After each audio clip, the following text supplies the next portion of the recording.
Nepotism is there and it's there, it's everywhere. It's just not in Bollywood. At the same time, if you deliberately don't allow right talents to come up, then there's a problem. Then the whole structure of the industry would collapse one day. अपने दिल का दर्द बयान करते सुशांत सिंह राजपूत का ये video 3 साल पुराना है, जहां वो साफ साफ कह रहे हैं if you will try to stop the talent this film industry will collapse. कि अगर प्रतिभाशाली लोगों को रोकने की कोशिश की तो ये फिल्म इंडस्ट्री ध्वस्त हो जाएगी। तो सुशांत सिंह राजपूत को गए हुए 15 दिन हो गए और हर दिन इन 15 दिनों में बॉलीवुड में एक नई बहस हो रही है, एक नया सवाल खड़ा हो रहा है। ये सवाल सपने टूटने के भी हैं, ये सवाल शोषण के भी हैं, ये सवाल अपने साथ हुए बाहर से आए लोगों के अन्याय के भी हैं। नई नई कहानियाँ सामने आ रही हैं, नए नए खुलासे हर रोज़ हो रहे हैं। हम आपको 15 दिन के 15 बड़े सवाल दिखा रहे हैं जो ये रोज़ नई बहस का जन्म हुआ। नेपोटिज्म की बात हो रही है, फेवरेटिज्म की बात हो रही है, अपने साथ अन्याय की बात हो रही है, माफिया की बात हो रही है। और कहा जा रहा है कि अलग अलग कैंप बने हुए हैं जो आउटसाइडर्स को, बाहर से जो लोग स्ट्रगल करने आते हैं उनको भाव नहीं दिया जाता, उनको वो जगह नहीं दी जाती, वो वैल्यू नहीं दी जाती जिसके वो हकदार हैं। तो जो आगे हम आपको ये 15 सवाल और उनके जवाब दिखाने वाले हैं वो हमारे जवाब नहीं हैं, वो जवाब उन लोगों के हैं जो ख़ुद भी बाहर से आके जिन्होंने फ़िल्म इंडस्ट्री में अपनी जगह बनाई। ये सब फिल्म इंडस्ट्री या टीवी इंडस्ट्री की बड़ी बड़ी हस्तियां हैं। तो ये 15 सवाल और ये जवाब आगे जो आप देखने वाले हैं ये उनके जवाब है।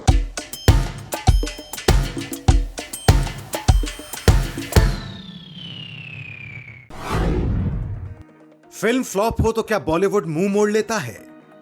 ये फिल्म इंडस्ट्री सिर्फ एक ही रंग को पहचानता है, वो है सफलता का रंग, और एक ही स्मेल को, यानी एक ही आपके जो महक को, खुशबू को या बदबू को अवॉइड करता है, और वो है असफलता, फेल्यूर। अभी आप देखें, अगर आपके अंदर वो टैलेंट है, छवि है, लक है, टैलेंट है, काम करने का मादा है, एक्स फैक्टर है, अगर आप चलते जा रहे हैं और सफलता की सीढ़ियों के ऊपर आ रहे हैं, तो याद करके चलिए प्रकाश कि ये फिल्म इंडस्ट्री या तो बेरहम है या बिल्कुल मतलब नहीं है।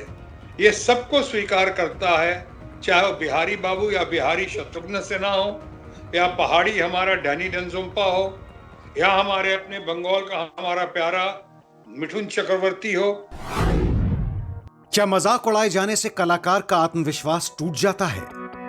कि हम सब लोग एक आइडेंटिटी क्राइसिस से कहीं ना कहीं जूझ रहे होते हैं, अपने घर में, फैमिली में, अपने पार्टनर के साथ, अपने बच्चों के सामने, लोगों के सामने, अपने दोस्तों के बीच। अगर अवार्ड शो या टॉक शो के अंदर ये जो एक्टर्स हैं इन्हें फील होता है तो मुझे लगता है कि ये उन सब के लिए है जो लोग किसी को भी डीमीन करते हैं, चाहे वो स्कूलों में बच्चे ही क्यों ना हो, जो काली गोरी और इस तरीके की डिस्क्रिमिनेशंस पे बात करते हैं।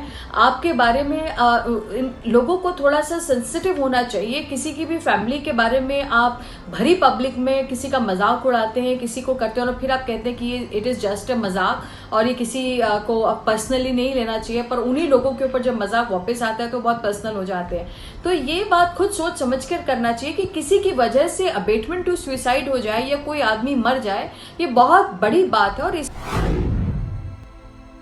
क्या फिल्म इंडस्ट्री में नेपोटिज्म या गैंग का कानून चलता है? ये एक्चुअली नेपोटिज्म नहीं है, ये गैंगिज्म है, ये एक कार्टेल है, ये एक फेवरेटिज्म है, नेक्सस है जो नहीं चाहता है कि इस तरह के टैलेंट पनपे और हमारे अधीन न रहे। मैं अपने बेटे के लिए नहीं बनाऊंगा तो क्या पड़ोसी के बेटे के लिए बनाऊंगा? मैं तो बनाऊंगा। ये नेपोटिज्म नहीं है। प्रॉब्लम तब होती है जब मैं किसी और को किसी और के साथ फिल्म ना बनाने दूं। अगर आप किसी को कास्ट कर रहे हैं और बहुत काबिल लड़का है, लेकिन मैं अपने गैंग के किसी एक एक्टर को वहां फिट करना चाहता हूं, तो मैं कहा भाई उसको निकालो, ये लड़का वहां जाएगा। वो गैंग इतना पावरफुल है, बाकी प्रोड्यूसर्स की बात सुन लेते हैं।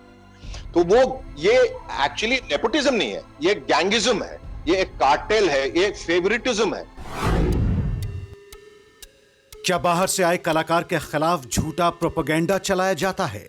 पिताजी का कहना है कि वो फिल्म इंडस्ट्री में हो रही टेंशन के करके बहुत ज्यादा परेशान थे। अभिषेक कपूर जिन्होंने उन्हें लॉन्च किया, उनके साथ हाल ही में एक फिल्म की है केदारनाथ, उनका कहना है कि it was a systematic dismantling of a fragile mind. Ankita जो उनकी लॉन्ग टर्म पार्टनर रह चुकी हैं, उनका कहना है कि वो सामाजिक रूप से की गई अपमान और बेइज्जती नहीं सहन कर पाया।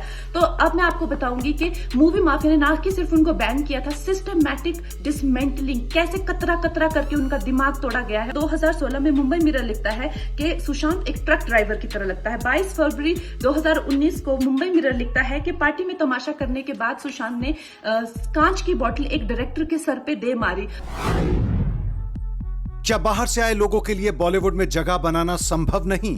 क्या वाकई आज भी ऐसा है, वो डिवीजन है बरकरार के बाहर से जो लोग आते हैं उनको इससे गुजरना पड़ता है? अपने एक्सपीरियंसेस के हिसाब से कुछ बताएं। देखिए यासिर, मुझे ना ये नेपोटिज्म मतलब हमने इसका इतना हुआ अभी बना दिया, मतलब इनसाइडर आउटसाइडर की थ्योरी मुझे समझ में ही नहीं आती। आई डू फील के ग्रुप्स होते हैं, ऑफ कोर्स होते हैं, उनमें इनसाइडर भी होते हैं, आउटसाइडर भी होते हैं, लेकिन वो तो हर चीज में होते हैं, उसमें फिल्म इंडस्ट्री में क्यों?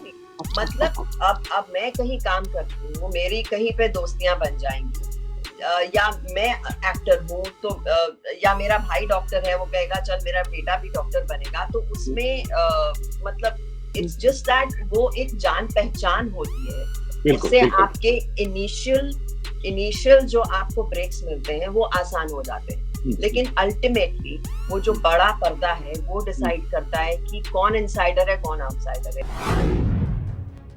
बॉलीवुड में गॉडफादर हो तो क्या फिल्में आसानी से मिलती हैं? आई थिंक जल्दी हो जाता डेफिनेटली। अगर कोई आपका एक गॉडफादर टाइप कोई होता तो डेफिनेटली थोड़ा लंबा हो जाता, क्योंकि इतना ही होता है यासिर भाई कि जब आपके ऊपर कोई भरोसा दे देता ना कि ये स्क्रिप्ट है और ये किरदार है और मुझे भरोसा कि आप कर लोगे, तो आई थिंक वो सबसे जरूरी चीज होती है एक एक्टर के लिए, क्योंकि वो अपने आप से तो बनाने से रहा, अपने आप तो बना नहीं पाएगा। और ये कोई पहले भी दिखा देता तो शायद पहले भी हो जाता, बट ठीक है, उस बात से लड़ते रहने से, ये सोचते रहने से कुछ होगा नहीं। दैट्स डन, उसका तो कुछ किया नहीं जा सकता। अदरवाइज आप उससे स्ट्रगल करते रहोगे, लड़ते रहोगे, उड़ते रहोगे, तो आई थिंक सारी एनर्जी वहां खराब कर दोगे। क्या इंडस्ट्री के बड़े लोगों ने साथ नहीं दिया, इसलिए सुशांत ने आत्महत्या की?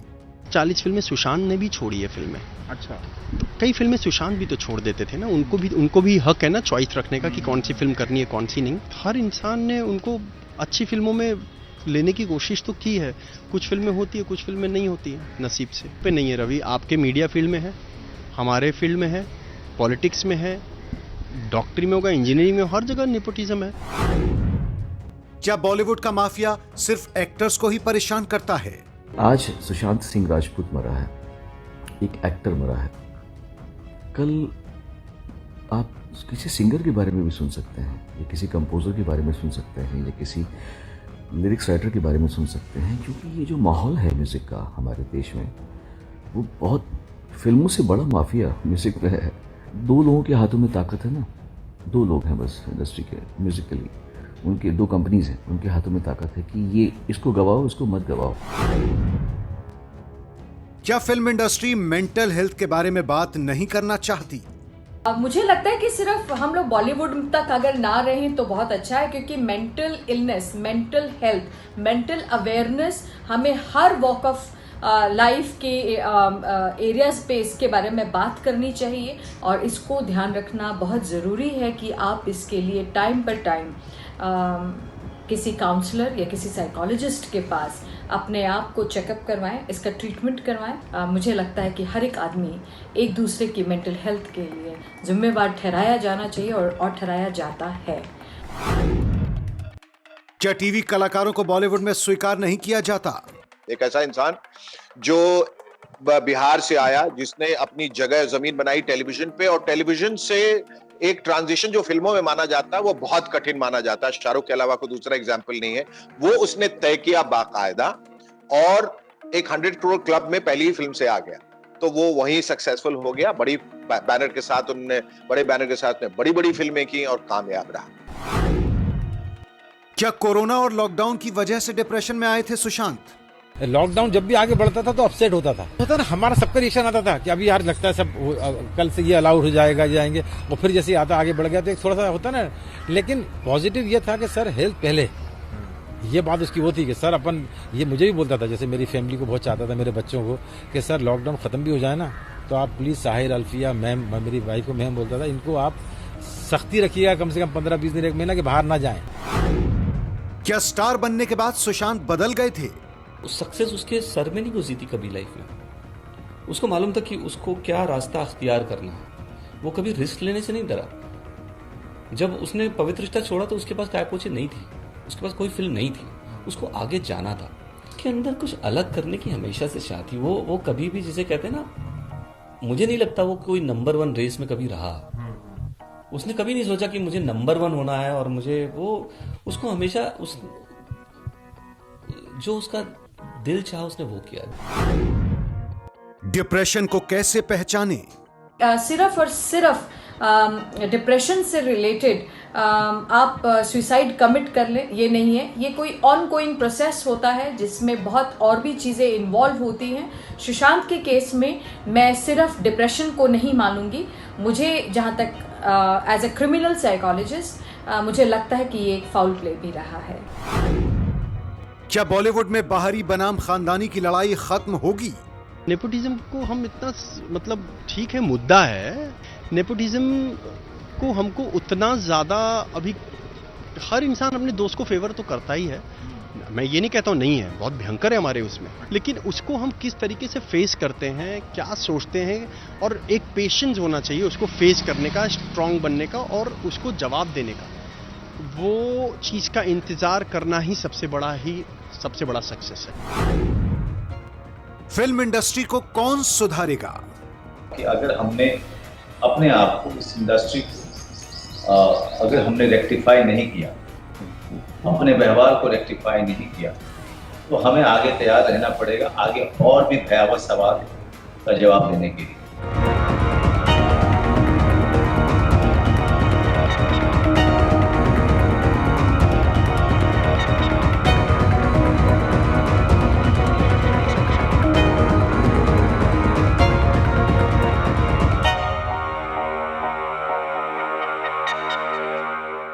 ABP न्यूज़ आपको रखे आगे।